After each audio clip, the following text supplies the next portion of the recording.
ആയിട്ട് നമ്മൾ വളരെ സ്നേഹത്തോടെ ആദരിക്കുകയാണ്, പൊന്നാട ചാർത്തുകയാണ്. അമ്മമാരുടെ സന്തോഷം കൈയടിച്ച അമ്മമാരെ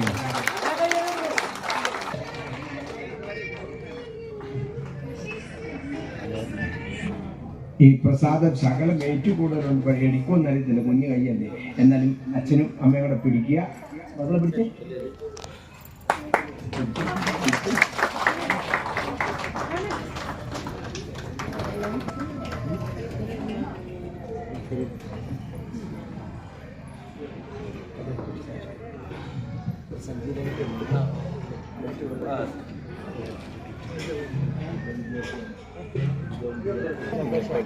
ഇനിയാണ് 4 വയസ്സേ ഉള്ളൂ. അതിന് ഈ ലോകം എന്താണെന്ന് അറിയത്തില്ല. എന്നിട്ടും അത് നിറഞ്ഞ് തുള്ളിരിക്കുന്നത് പരാശക്തി ചൈതന്യമാണ്. അതത്രേ അങ്ങനെ ട്രെയിൻ ചെയ്തെടുത്ത അമ്മയ്ക്കും അച്ഛനും അതുമായിട്ട് ബന്ധപ്പെട്ട